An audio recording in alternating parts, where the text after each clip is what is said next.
It's an interesting thing because it's this technology that is kind of being thrust upon us as well as people adopting it. Like it drives me insane.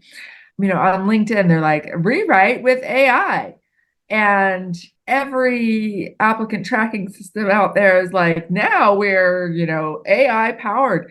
I'm like, we didn't ask for this. I don't know that we want it. I mean, heaven knows I don't want LinkedIn to be powered by AI. I don't. I don't want to know what ChatGPT thinks about something. I would like to know what Teri Zipper thinks about something. It's like I don't want that there. And I don't think that I'm alone on that. Welcome to the HR Huddle podcast, presented by Sapient Insights Group, the ultimate resource for all things HR. It's time to get in the huddle.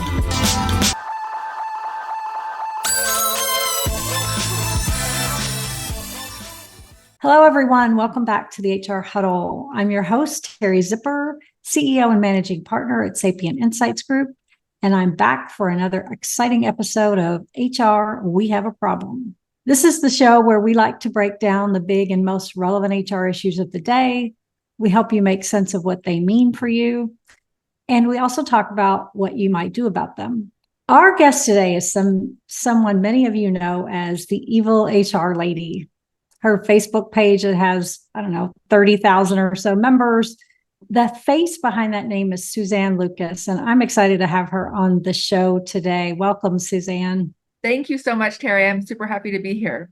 I know you had a lot of corporate HR experience and then decided to come at HR problems from a different perspective and started doing things like coaching and training HR departments. So that's some of the things I want to talk about today. The title of the show, as you know, is HR We Have a Problem. I feel like if there's anyone that can speak about that, it's you. So I thought we'd cover the gamut today. Like who is this evil HR lady? How did she come to be that? And maybe more specifically, what's the state of HR today and where might we be going? Does that sound like a good plan? That sounds very broad. So let's do it. Let's get into the huddle. So I guess one of my first questions for you, I've heard you talk a lot about how you kind of got started, but I'm really interested in what was the impetus or what was the thing that made you want to get out of corporate HR and get into the consulting world? Because, I think some could argue that that's a lot harder, like coaching and training HR departments is a lot harder. What was it that sort of drove you there? Well, the answer won't be terribly exciting. I didn't. I fell into this world. I was working in corporate HR when my husband got a job offer in Switzerland. And so who's going to turn that down, right? Right. So we came here for 2 to 3 years, 15 years ago. And when we came, I quit my corporate job, and because we were going to only stay here for 2 to 3 years, we decided that I would stay home with the kids. It was a new country, new language, new culture, blah, blah, blah. The kids were little. Daycare is crazy expensive. So, for 2 to 3 years, I was going to be the stay-at-home mom. And then, like I said, that was 15 years ago. And so I left the corporate world for a Swiss adventure. And then while I was here, I was writing a blog. I've been writing a blog for 3 years. And then CBS News reached out to me and said, "Hey, would you like to write for us? We'll pay you." And I was like, "What? Someone will pay me for that?" And so I started writing for them, and I never looked back. That's awesome. It's funny. That's usually how a lot of people end up in things. They're not necessarily, trained in it. They just decide to do it, or, the skills look like they match your skills, right? So you say, "Hey, I'm gonna give this a whirl." I know I personally didn't end up in HR in the space that I'm in now on purpose either. I kind of just sort of fell into it because I had some technology experience and this HR department that was trying to launch or implement a new payroll system was like, oh, something about technology, come help us. Come help us. So yeah, it's interesting how that works. It's so much. I tell people, that your effort and all of that absolutely affects your career, but don't dismiss random life events. There's a lot of luck involved in career, and there's a lot of talking with everybody, and these chances for different things pop up in weird ways. So you have to be ready to seize opportunity when it appears. Yeah, that's very good advice. So when you were in HR in your formative career, what did you see as some of the challenges then? Are they still the same challenges today, or are you seeing a lot of new challenges? I mean, I've been in HR for 25 years now. Oh boy. It's scary when you start measuring it in number of years, Yeah, because right? I was like, since 1999, and oh, it's 2024, that's 25 years. Yeah, I've been in HR for 25 years.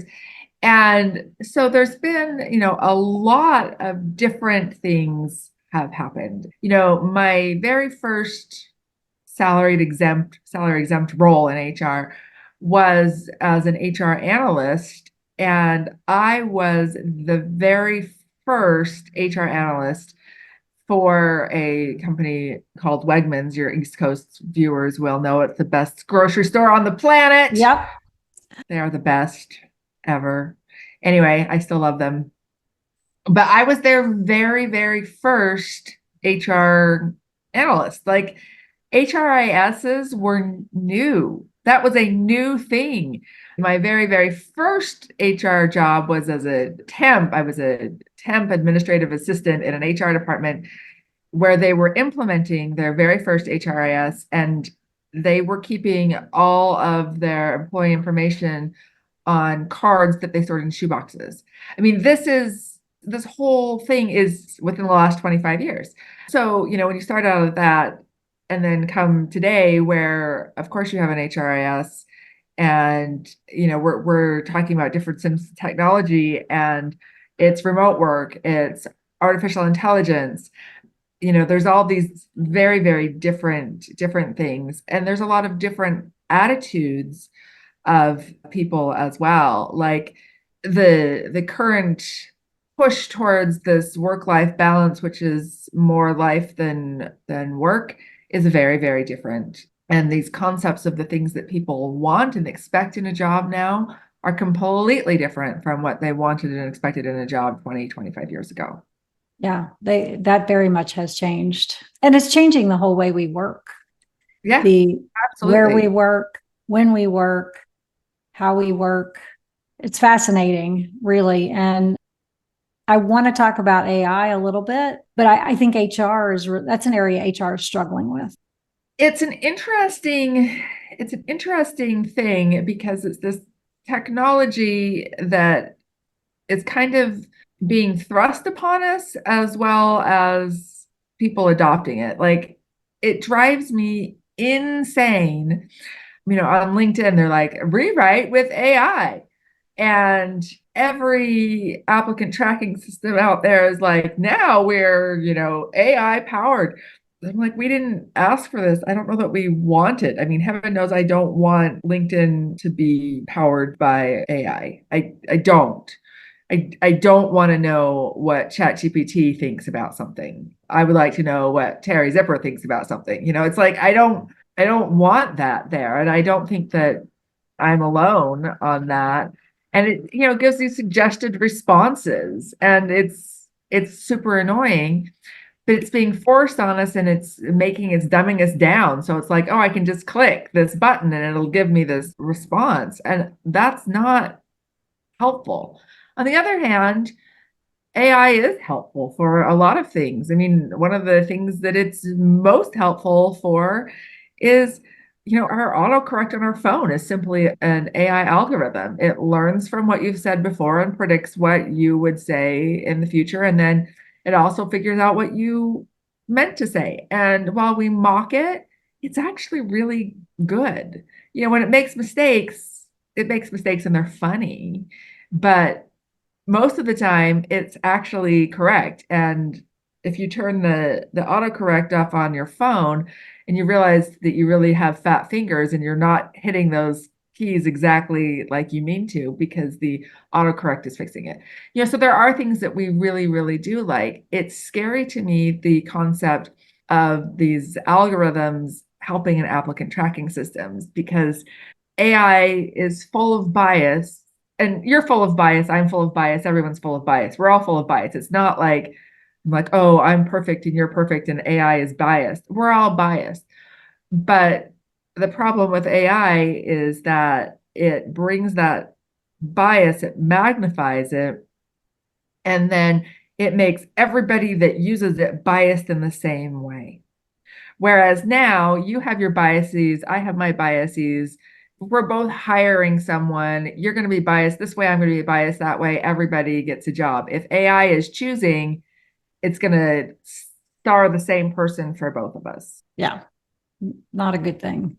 I No, think it's this not. is some of the reasons that, HR is spreading over it. And I think, there's a role for them to play right now. I think there's a lot of things that it could do on the compliance side to sort of take away all that sort of basic HR related compliance work, like, serve up information, which we've already been doing anyway to a large extent. But when it comes to people and the interactions, I feel like we're gonna forget how to talk to people at some point if we can't even write a performance evaluation with our own words.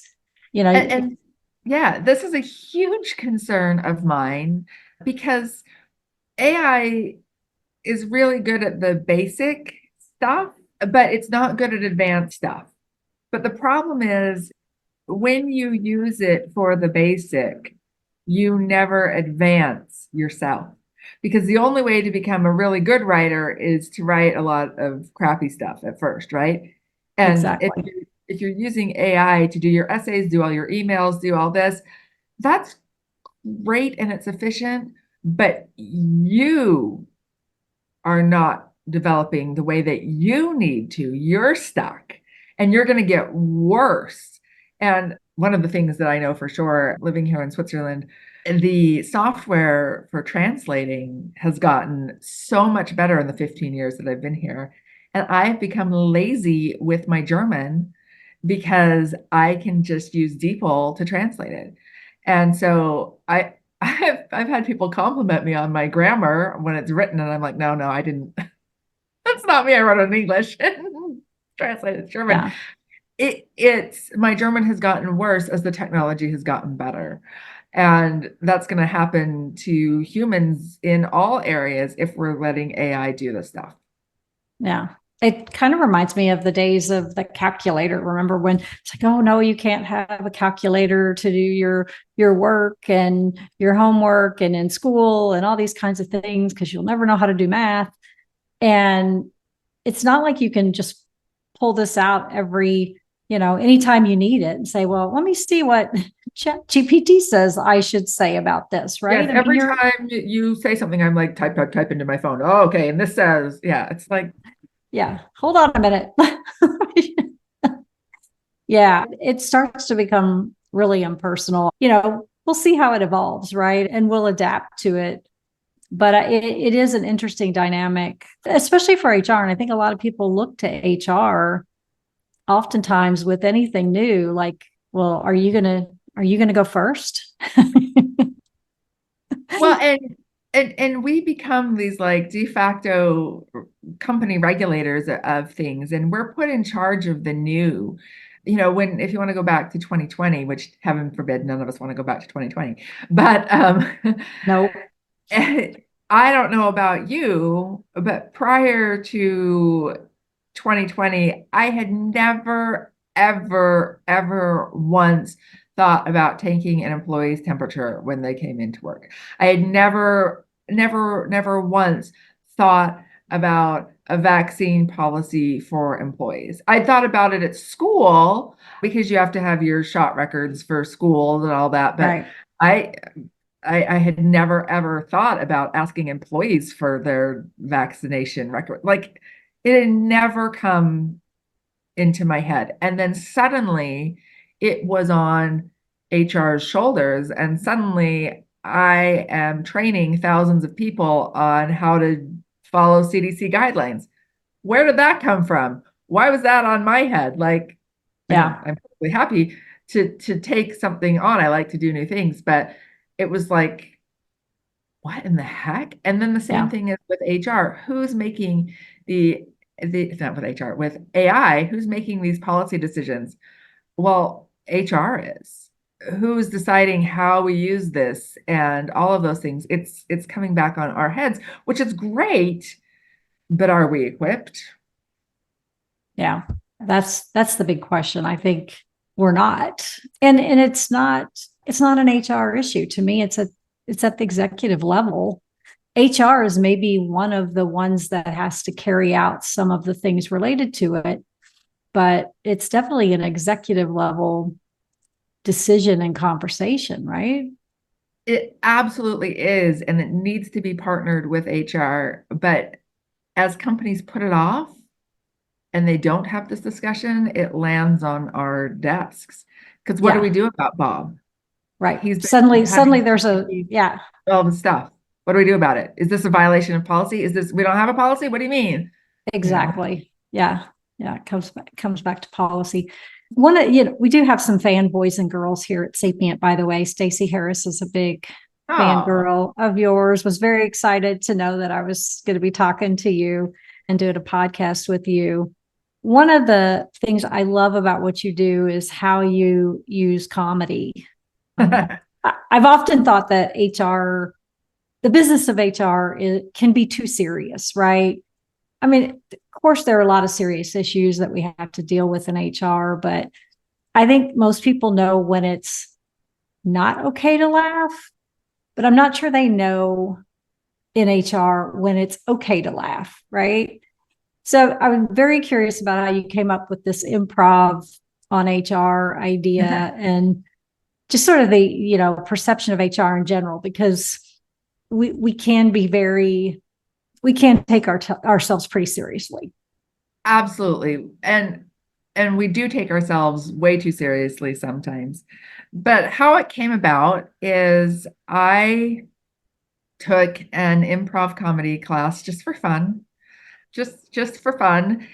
And the more I learned about improv, the more I was like, oh my gosh, there are so many applications real life in an HR. And the more I studied improv and the more I practiced and trained, the more I just saw overlap after overlap after overlap. And the biggest thing is this concept of yes and, which is the foundation of improv, which is you accept what's ever thrown at you and you build on it.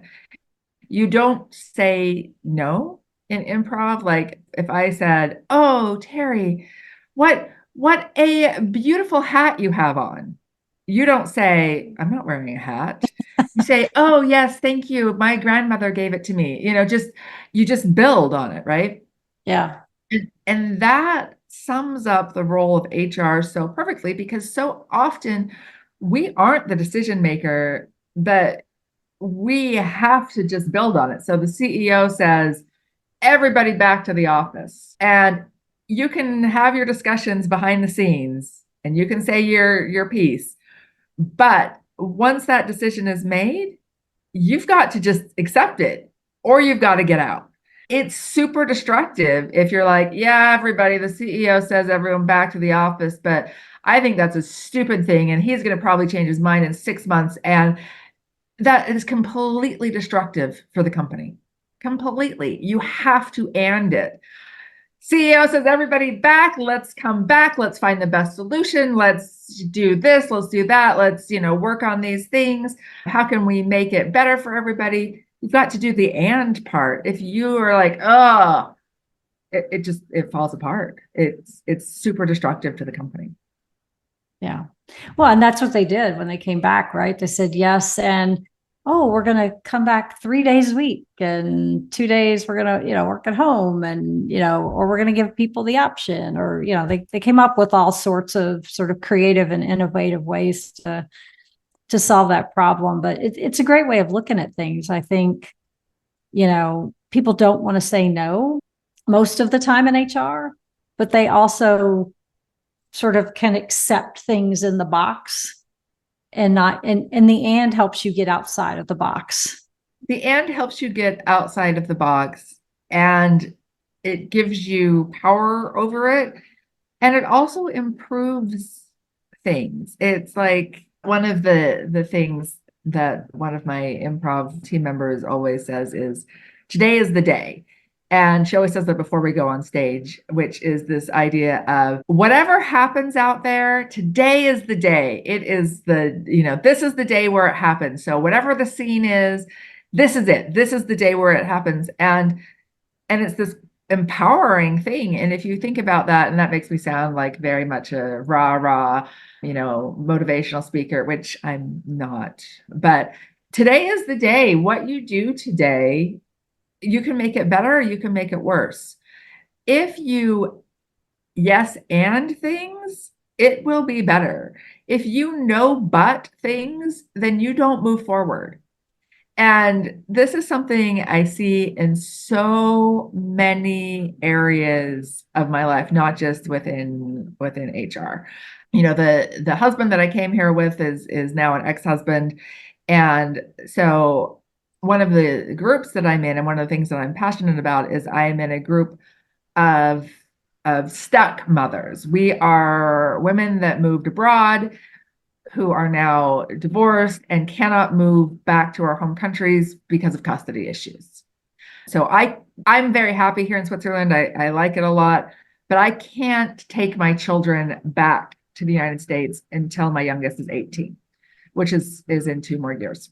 But I see so many women in this group who, instead of just saying, yes, I am stuck here, and now this is what I'm going to do, they just say, I'm stuck here and my life is ruined, and I can't do anything. I don't have any friends. I'm like, you can make a friend anywhere, but they're so in this, my life would be good if I was back home. Okay, but you're not. You're here. Yeah. And your options are to stay here with your kids or to go home by yourself, because you can't take the kids back. And so what are you going to do? How are you going to end that? Okay, I am stuck here in a place I don't want to be, and now what? And we can do that in our careers too. So many people, I have a terrible boss. Okay. So I have a terrible boss, and what? Oh, but I can't find a new job. I didn't ask you. I said, and what? What are you going to do now? Are you going to be angry and complain and focus on those bad things? Or are you going to treat your job like, okay, I'm going to compartmentalize. I'm going to do this, and then I'm going to be done, and I'm going to turn off my phone, and I'm going to work on it? Or are you looking for a new job? So many people that are like, I have the worst job ever. Well, when was the last time you applied for a new job? 3 years ago. Okay. Okay. It's so bad. The job market is terrible, so I haven't tried. The job market is terrible. It's sucky. Man, I know, because I run, in addition to Evil HR Lady, we have Evil HR Jobs, where people that are posting are looking for jobs, can post. And there's so many people that are looking for jobs, man. It sucks. It really does. But it's not going to get better if you don't try. Have you had a professional look at your resume? No. Okay, maybe try that. If you're not getting interviews, do something and it. Yeah. Yeah. I love that. I kind of got goosebumps when you were talking about it, because I was like, that just every day we have things that get in our way, and you can either stop and just let the roadblock stay there, or you can push through it. And it might not be what you dreamed it would be, but it's better than staying behind the roadblock, right? It's better than staying behind the roadblock, and it's better than giving up and being like, this is what my life is now. This is what my life is now, and now what? Yeah. It's the and now, okay, let's add to it. Let's move forward. Let's do something. If I don't like where I am, then I can make changes. I can make changes in me. I can make changes in what I do. It's that stuck when you feel stuck that is sucking the lifeblood out of you. It's okay, this is my crappy situation. This is my bad job. This is the dumb policy the CEO came up with. This is the, Supreme Court decision that I hate. Okay, that's reality. And now what? Yeah. It gives you a lot to think about. If Yeah. you put that in front of every conversation, gives you a It lot to really think does. It's about. a powerful tool. And I honestly recommend for everyone for their own personal growth and development, take an improv class. I know it sounds ridiculous, but there's so many of those skills that make a difference in your life. First, the philosophy of yes and, but it's also learning how to think on your feet, which is the exact opposite of what AI is doing to us. Like it's something that makes your brain go, it's brain stretching. A few weeks ago, I took a 7-hour improv class on a Saturday. I came home, I fell asleep at 8 o'clock that night. That's not me. I'm a night owl. I usually go to bed at midnight. I was so exhausted from the brain work, that 7 hours of stretching my brain. Well, 6 because we took an hour for lunch, but it's a lot, but it's really good. And people are like, oh, but I'm not funny. Yes, you are. Everybody's funny. Everyone is funny. I teach beginning improv. I've never once had a student that wasn't funny I because was I thinking can be about funny. that coming into this conversation. I'm like, I'm not very funny. Like, I can be funny at certain points, but it's like some people are just really good at the moment, right? And always know that funny thing to say. Like I used to work with a guy at Mercer who recently just learned he passed away, and Sorry. all I could think about was all the fun times with him where he never took himself or the work too seriously. Like no matter what we were at, he was always laughing, cutting jokes, taking funny pictures. Like he'd bring those nose and those glasses with the mustache and make everybody put them on so he could take a picture. And I don't know. He was just a cookie monster. He brought cookie monsters and would run around and have everybody hold it and get your picture with Cookie Monster. I mean, that's just the kind of person he was. He always, he just didn't take things so seriously.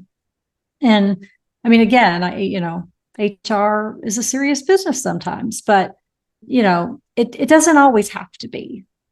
It doesn't always have to be. And even when it is, the way we approach it, if we approach it like the world is coming to an end, that's a very different approach than, hey, here's a problem. How can I solve it? Let's fix this. And I was talking with one of my moderators on my Evil HR group, which she's brand new, and we're not announcing the new moderators until next week. So I can't say her name. But she was saying that that's her attitude when employees come to her. She's like, do you want to just whine to me, or do you want me to help you fix it? Can we fix it? And they're like, oh, I thought you'd be mad at me. And she's like, well, it was a dumb choice, but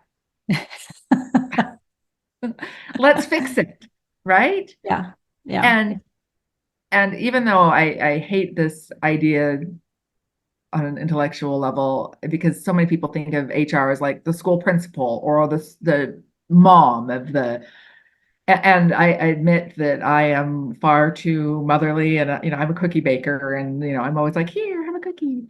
But your mom is always going to be looking to help you, even when you make dumb choices. Now, we're not motherly in that we will fire your butt. I have no problem. And you won't fire your child. Exactly. You will occasionally ground them or take away their phone or whatever you do with children these days. I don't know. Might have well, I have an adult child and a teenager, so that's a very old teenager. So it's like, whatever, you guys live your thing. But they're always looking for what's best, and what you think is insurmountable as a child, your mother can fix most of the time, or your father can fix. And as an employee, things that you think are insurmountable, a lot of times there's a solution and you just don't know it. HR knows it. Oh, well, did you know that you can go to your doctor and get this form filled out, and then we'll go through this interactive process and we'll get you the supports you need to do your job? Oh, I didn't know that was possible. I thought the Americans with Disabilities Act was for people who are blind or in wheelchairs. No, it's for everybody that has any sort of disability. Oh, well, you can take FMLA to help you deal with your wife's cancer. Oh, I can? Yes, you can take this time off to take her to doctor's appointments. Oh, I can? Like, people don't know what we know. Oh, here's a phone number for the employee assistance program. They can help you find a mortgage, get a lawyer, get Mhm. therapy, just all of these things that are available to employees that they don't know about. They think their role is coming to an end, and we're like, here's a 1-800 number, they can fix it. Oh, I didn't Yeah. know. Yeah. Yeah, I Yeah. can. I And the can. choices are not always binary, right? That, Right. they come and say, well, I can either do A or B, and I don't like either choice. Well, maybe there's a C, Yeah. right? Maybe there's a C. Maybe there's a D. There's a Q. For a lot of people, there's a Q. Like, Yep. let's keep going. I hate my boss. Okay. What don't you like about your boss? Well, maybe it's possible to transfer. Oh, really? Yeah. Or, well, maybe the reason why you hate your boss is because your boss is always on your case because you're doing crappy work. So let's increase your level. Do you need training in something? Do you need support? Do you need an accommodation under ADA? Do you need a flexible schedule? There's so many things that we can do for people that people are not aware of. Let us help you. And Yeah. and that is a very powerful thing that HR can do. Does every HR person do? No. Is every HR person good? No. Some are terrible. Some are absolutely terrible. And I'm sure in your career you've encountered them. Oh, yes. Yeah. And I'm sorry if you have terrible HR. I really am. But not every HR person is terrible, and a lot are very good. Yeah, they are. That's a question I had for you. What do you think the perception of HR is? I know, in our study and the research that we do a number of years ago, we looked at the strategic focus of how HR was viewed, or whether they were even viewed as strategic. And when compared to other groups like finance and supply chain, HR was pretty low, less than 50%. It was about 45%. They were just hovering there for several years. We started a challenge that said, hey, we're going to get to 55 by 25. We want to move the needle. We want more. We want to be viewed as strategic. So what is it that we're not doing? What are the things that we need to be practicing in order to, be at the table, right? And be making the decisions, not just focused on compliance, but be focused on business outcomes. And so, yeah, I'm curious what your thoughts are in terms of, how people perceive HR. HR, I mean, as long as I've been in HR, there's always been negative attitudes towards HR. And part of that is the nature of the game, right? When you're in trouble, if your boss calls you in and says, hey, Teri, come in for a meeting. You walk in and sitting there is the HR manager, you're in trouble Yeah. because they don't bring the HR manager in to be like, you are so great. We're going to, give you this new project. No, no. So a lot of Yeah. employees, their only interaction with HR is when they're hired. And, there's a lot of recruiters that say, we're not HR. We are not HR. We are separate. And there's a lot of HR people that are like, no, recruiters is different. I think it's critical that we realize we are all the people team, that what a recruiter does affects what I do and what you do 20 years down the road. We are all part of the team. But so people know HR, and when they think of HR, they think of recruiters. And everybody's had a bad experience with a recruiter. Everybody. I have, you have, everybody has. Never met anybody who hasn't. Never met anybody that hasn't been ghosted. Never Yeah. met anybody that hasn't had multiple job interviews and then nothing. Like it's not even that I didn't get the job, it's that nothing. I didn't hear back. I see all the time people that will submit their application at 2 o'clock in the morning and within 5 minutes they get a rejection notice. That's not a human doing that. It is Right. some AI, and or not AI even. It can be like there's a checkbox thing that you have to have, you know, you have to be fluent in Japanese and you're not, so you're thrown out, right? Yeah. You have to have a degree in finance. You don't, you're thrown out. But they see it as this real impersonalization. And then we're also the people that are the face behind. We had a really great year this year, and everyone's going to get a 2% raise. Right. It was not our decision. I've never been the budget person. I ran the annual budget increase for several years for a Fortune 50 company, and it was never my decision. Finance gave me the percent. Yeah. They That was gave a me the very number. thankless job. I helped organizations do that as well. And that was a very thankless job, was running that process. Yeah, it's fun in that I love a project because there's a beginning, a middle, and an end, and like you're done, and you're like, and then the next year starts up again. But yeah, it's a thankless job, and people blame HR. Oh, well, HR didn't do this, and managers blame HR. Oh, I'd love to give you a promotion, but HR won't let me. Yeah. Instead of saying, Really? you know what, we didn't have the numbers this year. The Yeah. business didn't, The business. wasn't as profitable as we expected to be, or we didn't make enough of these widgets, Exactly. Or you're a poor performer. And that's why you're not getting the promotion. Yeah. I'd love to promote you, but HR won't let me. I mean, and every HR person has had a manager appear in their office saying, I want to fire this person. And you say, why? And they start spouting off to you about how horrible they are. And they're like, where's your documentation? Oh, don't have anything. You pull out their last employee annual review and they're rated, exceeds expectations. You're like, Exactly.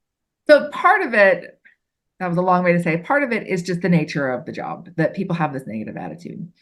The other part of it is, as I said, some HR people are absolutely terrible, terrible, horrible people who have no business in being in HR.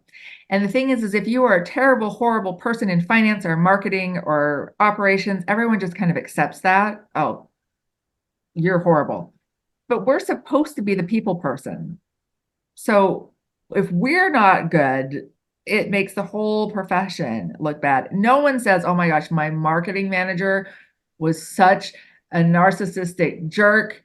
I hate marketing, right? Yeah. Yeah. But the HR manager was such a narcissistic jerk. All HR sucks, right? That's the thing.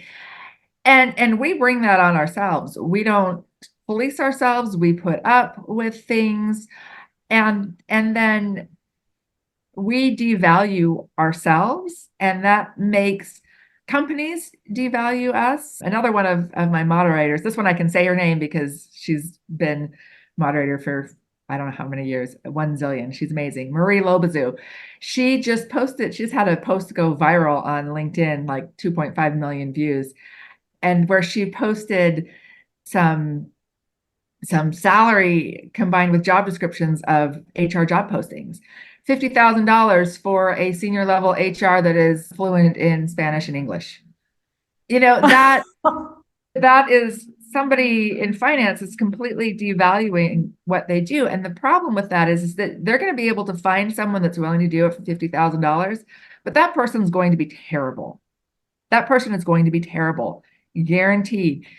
And then that justifies in their head, see, HR sucks. Why would I pay anymore? And you have SHRM, the biggest HR organization probably in the world, who doesn't pay their speakers. They pay their celebrity speakers, but they don't pay their other speakers. They'll pay transportation for some, not all, give you a free ticket, and people are willing to do it. But if the biggest HR organization in the world doesn't value HR expertise enough to throw them $500 to come speak, why should a CEO value HR ideas? SHRM doesn't value them. And now I'm never going to be allowed to speak at SHRM, which is fun. They won't pay me. It's like, oh, when our biggest organization says, no, you guys aren't worth anything, we'll pay $400,000 to Jason Sudeikis, who will stand us up and go to a Yes. basketball game. But we won't pay an expert to come in and make you a better HR person. Yeah. What It's a good is point. that? Really good point. Yeah, when our big body doesn't value us, forget it. Why should a CEO value us when what's his bucket? Johnny, I can't remember his last name. That's terrible.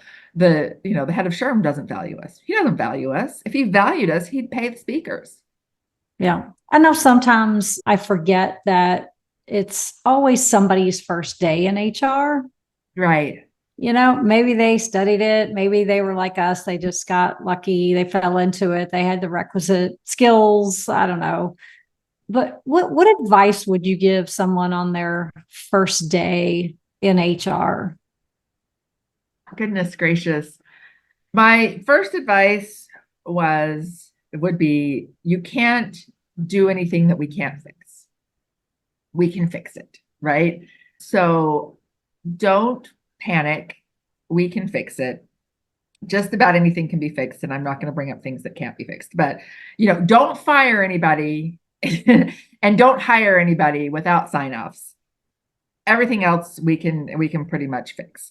So make it okay to make a mistake, and then to learn as much as possible. And I've just bad-mouthed SHRM, which I will continue to do on that, because that is my hobby horse, is this: if you value HR, you will pay them, and you don't. So anyway, but it's okay. You'll make them better. Criticism makes you better, right? So yeah, that's something the like theory. that.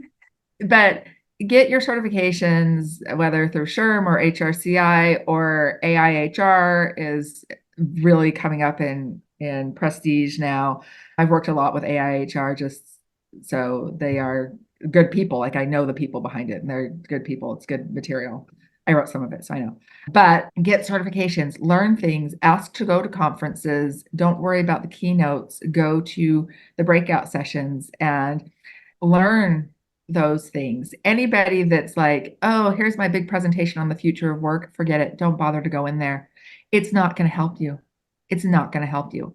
One of the things a few months ago, Victoria Purser and I launched HR Learns, and we're an HR training company. And our big thing is, we don't want you to walk away feeling better about yourself. We want you to walk away knowing how to be better, how to make changes. We're not a rah, look at HR of the future. We are real HR. How can I help you today to make a difference? And learn those things. Join the Evil HR Lady Facebook group. And that's not just self-promotion. It's a really great group. It's a great. really great group. It really is. You will learn so much there from the people in there, and you can get your questions answered, and it's okay to have a stupid question. And also stay away from ChatGPT. When you are new, that is not the place to find your answers, because you can't trust it.